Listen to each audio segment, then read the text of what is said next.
Welcome to the middle of another highly questionable week. What do you like today, Bo? John Wall. Sorry about that, man. It sounds like you're going through it. Dale, papi.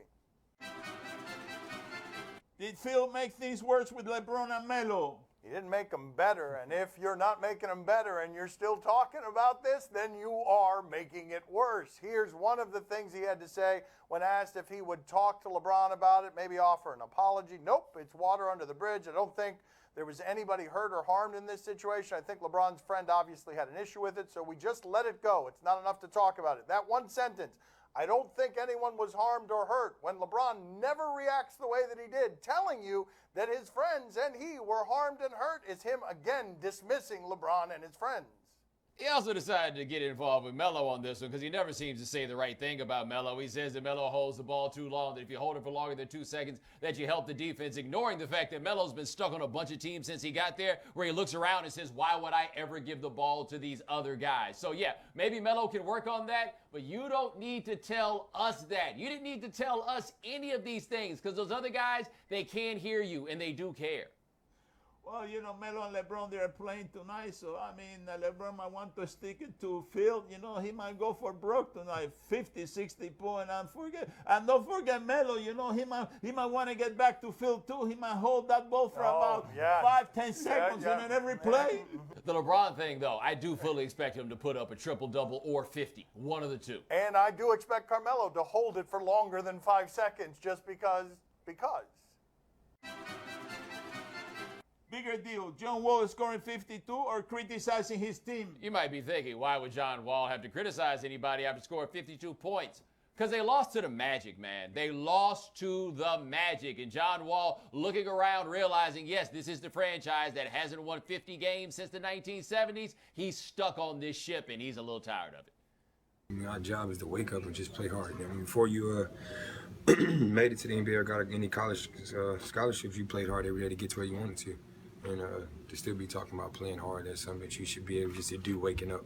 I mean, everybody got a job, they got to go in and work hard. Our job is to come in and play hard and compete. That's the easiest thing. That shouldn't have to do with any contracts, any money. You just come in and play basketball. Why isn't that happening? I don't know. That's the same. If I had the answer, we wouldn't be in the situation we're in right now, to be honest. Now, when John Wall was being recruited, his high school coach told me the one thing any coach that had him needed to recognize was the rest of these dudes better play hard because he's going to play hard and get really frustrated if the other guys aren't playing hard. He is stuck in his worst nightmare, basically. Now, you may think to yourself, what indication does he have that his teammates weren't playing hard other than losing to the Magic at home, which is indication enough? The Orlando Magic scored 124 points last night. Do you know how hard it is for the Orlando Magic to do that? Go ahead and name all the players who play for the Orlando Magic. You're a sports expert. You can name Orlando Magic members from the 1990s, deep into that roster. Name the players that play for the Magic. Go ahead. Serge Ibaka and that French dude. Jameer Nelson still play there? Is Brian Cashman right that the Red Sox are the Golden State Warriors of baseball now? They added Chris Sale yesterday. That's a top of the rotation starter. He's 27 years old. Their offense is already overwhelming, and now they have the reigning Cy Young winner and Chris Sale, and maybe David Price gets back to what it is that David Price used to do. This team is overwhelming, but they're not the Golden State Warriors because when you have the players the Golden State Warriors have, you are guaranteed to do maximum winning. You're not guaranteed that in baseball because baseball can be funny that way. Well, here's the thing, though, about comparing them to the Golden State Warriors. If you are the general manager of the Yankees, like, does that make you Jim Buss? Does that make you the Lakers, the team that used to be able to do these sorts of things and now looks and wants everybody to rip? Stop and think about it for a second. You call them the Warriors, you make it okay for you not to be in first place. You're not fooling me, Brian Cashman. You're not fooling me. I feel like we could play the game we just played with the Magic on the Yankees now. Brian Cashman's team doesn't have a whole lot of players. No, they got to get some names on the back of those jerseys. It's been like that for like 2 or 3 years where you're out there like, for real, who is number 57? Did you see Big Papi putting a message in Instagram that he might be back next year? Oh, David Ortiz. Yes, Big Papi. The other Big Papi is sitting there saying, wait a minute, my feet hurt, my feet hurt, my feet hurt. It wasn't my feet. It was that team starting pitching ERA of 9 that And then hurt. when David Price goes 0-2 with the ERA of 12 in the League Division Series, he's going to be like, why did I not just stay at home? Are the Eagles right to be concerned with Carson Wentz? Well, he hasn't exactly regressed, although we're seeing it as a regression. What's happened with Philadelphia is, and now they're questioning his mechanics, they've asked him to do more, and he's been incapable of doing it. Everyone adjusted after 4 games of dink and dunk, and last week he could have had 6 or 7 passes intercepted. He threw 6 or 7 interceptable balls, and it's because they're asking a rookie to do too much. They weren't doing that the first month of the season. But the thing is, now that they've lost all these games, people with the organization are concerned. The guy who won championships in college at the FCS level is now dealing with losing in a way that he's never dealt with it before. Here's what happened. He's not as good as people thought he was the first 5 weeks. He's also probably not as bad as a lot of people think he is right now, because he's out there throwing it to basically dudes like us. Like, that's who's out there catching the ball for the Eagles after Chip Kelly messed up their receiving corps. So you do worry about his confidence being up, but we've seen other guys go through way more losing than this. Why are you so worried about this guy? I do wonder about this portion of it, and it's why it's so hard to untangle that position from who your teammates are, because that team has had more drop balls than any team in the league from its receivers. If I took Carson Wentz right now and put him behind the Dallas offensive line with Ezekiel Elliott behind him, would we be talking about this guy the way we talk about Dak Prescott? Well, there is a very easy solution here. You know, he got to start catching passes instead of just throwing them. I mean, he got to throw them and he got to catch them too. That's all. Yes, this is the one drop they didn't have last week against Wow. Philadelphia, against Cincinnati, rather. I got to say, he's a lot more of a gamer than me, because I don't run away from that. Like, I guess maybe catching it is a reflex, but I'm like, wait a minute, if I catch it, oh, no. He's also their best running back. Coming up next on my son's TV show, we talk to Big Boy. What kind of dad are you in the stands, though? Because there's a whole bunch of different types. I'm the guy that got the big popsicle stick with my son's head on it, yelling, "Go Peasy! Peasy!"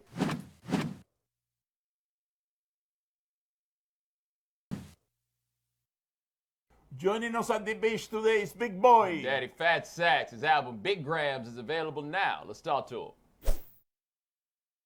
Wasn't there an issue where you got bad grades one time and CeeLo stepped in for you musically? What's that story? What's the backstory there? No, I didn't get bad grades. I had to go to school. So Dre would skip school, and he would skip, and him and CeeLo were going to like the open campus, which is like alternative school to when you don't go to school. And I had to stay in school because if I didn't, my mom would send me back to Savannah. So I stayed there and, got straight A's and B's. And when they would go do public access TV shows, like CeeLo would fill in with me with Dre. And then people would call into the show, and it was crazy because it's like anybody could call into the show while it was like live, and they'd be like, "It sound like some horse it's garbage," you know what I mean? And we would sit back and laugh on that now. Were you ever afraid you'd lose your spot because you couldn't show up all the time? Not never. Big spot always solidified, man. I'm a Jedi. But I had to get to school grade because I couldn't be in the group from Savannah, Georgia, which is like roughly 4 hours away. And, so I had to get my grades first. And after I got that done, and then the music was just 100% everything that I did. I want to cover some of your history with animals. You sell pit bulls to famous people and others. You locked your brother in a room with stray kittens. Why did you do that? What happened? What did he do? That was some of that mischief when we were young and bored. We didn't really have money for toys. So it was like my little brother Marcus, like me and my brother James, would just lock him in the closet. He was like way younger than us with kittens, and he'd be screaming and cats would be going crazy. It was just wild. It was wild times. What happened? Paint the picture for us. Your pet dog, Halle Berry, was taken off by a bird. It just flew off with your dog. What are the details of this story? Because it sounds horrifying.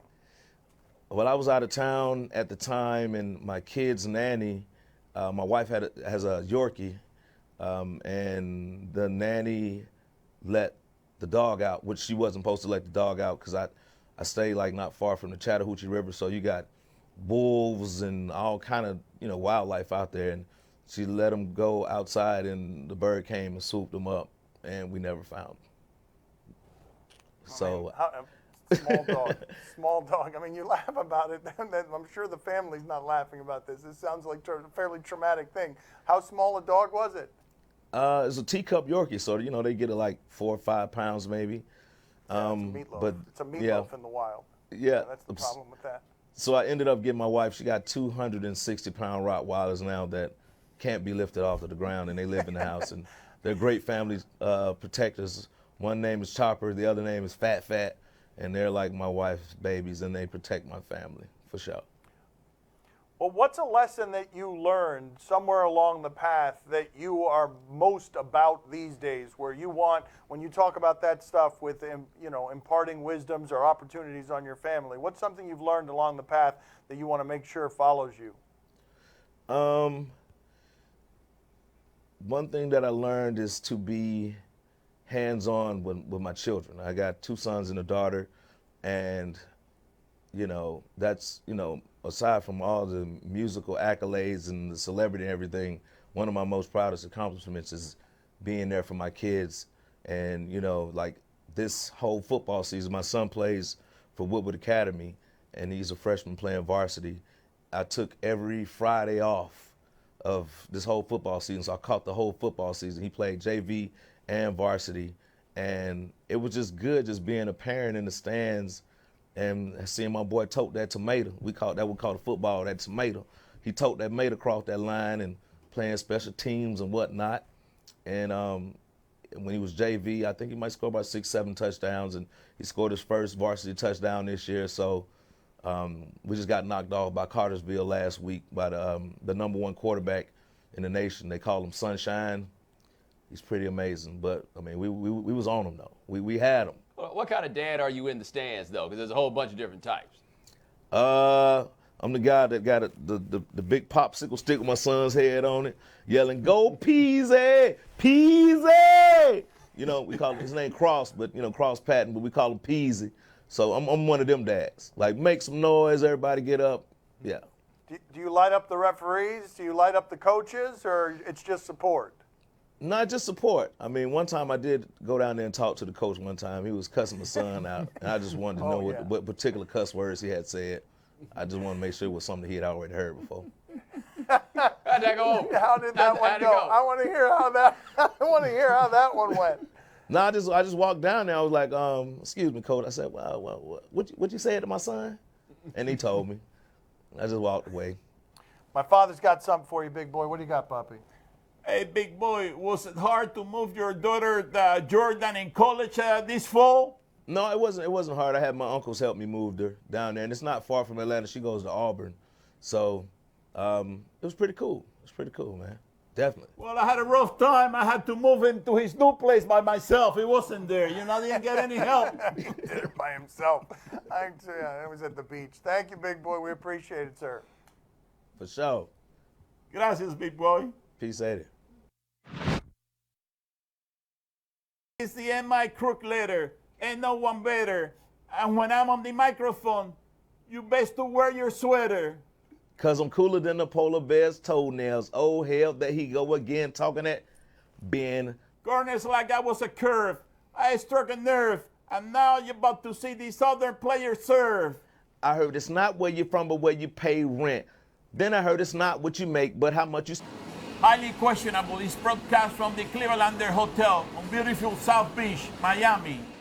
Time to play the game that demands to know why you're hiding in my wife's closet with no clothes on. Do you question? Wasn't me. I swear it wasn't me. Give us topics and events, and we question. Do you question if the ladies love Tim Tebow? I mean, I would assume that they do, but I hope they don't expect too much. Anyway, what do we have here? That's not Tim Tebow. Is it? Oh my God! You're kidding! I'm not. Oh my God!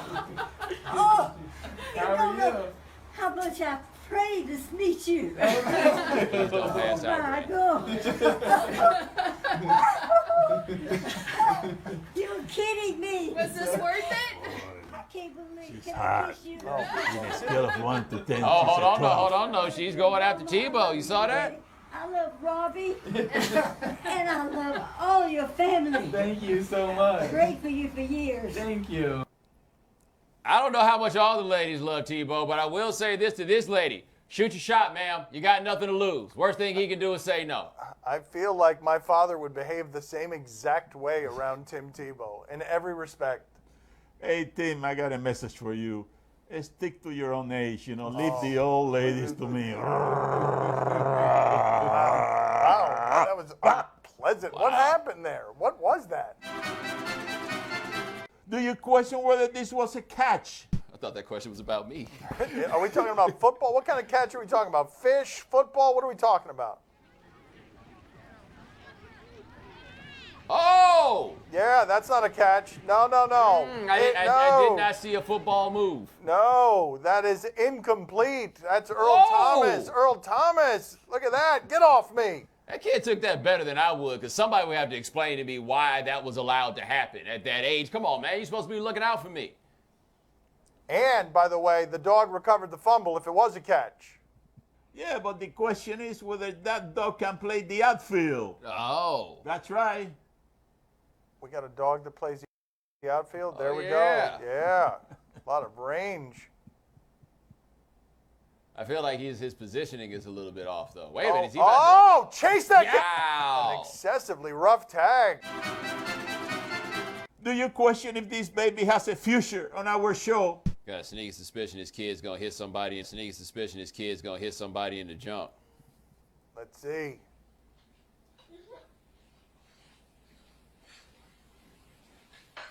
Oh, he's trying to get out. Wow. Yeah.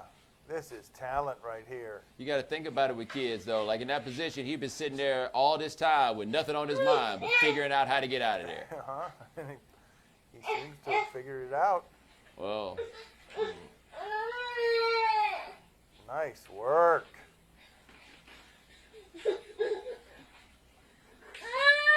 wow. It's remarkable body control. Man, I feel like if you're that good at that, you shouldn't need a diaper anymore. You need to have that part controlled. If you can do all of that, like, you don't need a diaper anymore, kid. Although I do have to say, the other kid's got to be like, so tell me how you did that. And he's like,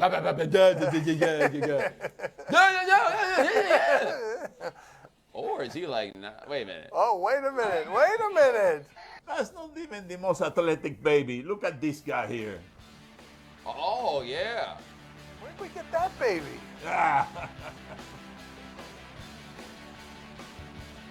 Oh, come on, man. Wow.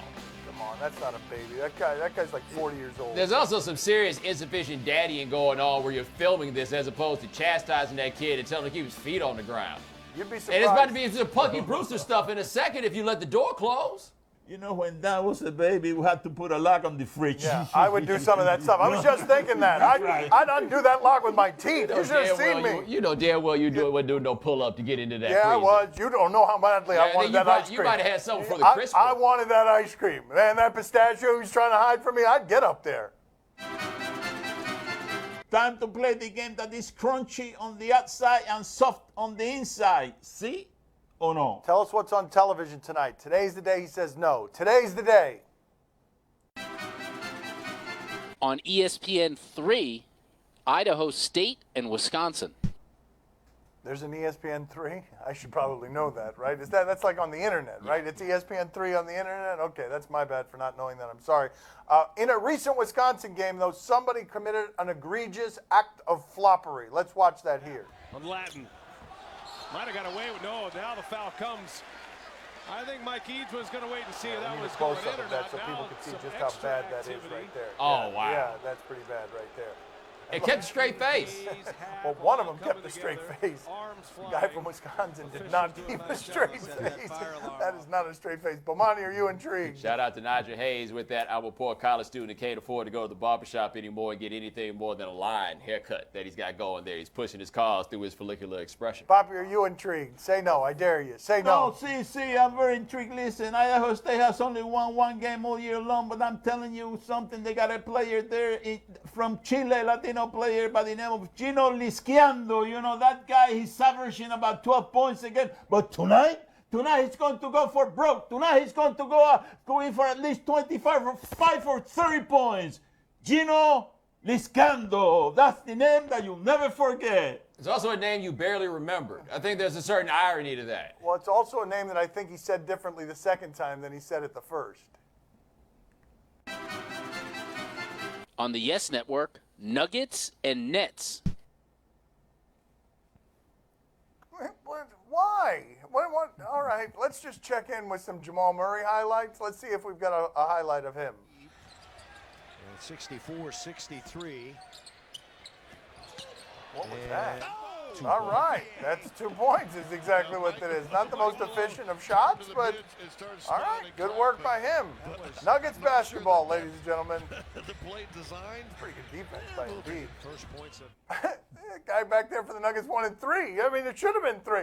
Bomani, are you intrigued? I'd like to say I appreciate CNO telling me who Jamal Murray plays for. I find that when we had these teams like these in this segment, I find out about a whole lot of guys I'd completely forgotten played basketball. Poppy, are you intrigued? Say no, I dare you. No, Say no. I'm intrigued. See, I'm very intrigued. Listen, I'm telling you something. The Nuggets are my favorite team to win tonight because they have a Latino player there by the name of Juancho Hernan Gomez. You know, that guy, he's averaging 3 points again. But tonight he's going to go for broke. Tonight he's going to go for 20 points and above. I'm telling you, he's going to be the difference in that game. I'm telling you, Juancho Hernan Gomez, a name that you'll never forget. There's a dude named Juancho in the NBA, and nobody told me. Bobby, he hasn't scored since November. He hasn't. But tonight, okay, it's going but to be tonight. his game. All right. What does that mean? There's always tonight. To be fair, November wasn't that long ago. That's all the time we have for today. Thank you for watching. We'll talk to you tomorrow. Thanks for watching. Gracias. See you mañana. Do you want to see a magic trick? Sure. Huh? What do you got? Now you see it. Now you don't. I think you've done Now that. you see it. I think, yeah. Oh, wow. Now you don't. An encore. It's a pair, not a lie. An encore. We just got it. If you didn't like the first act, there was roaring applause, and then you got a second performance.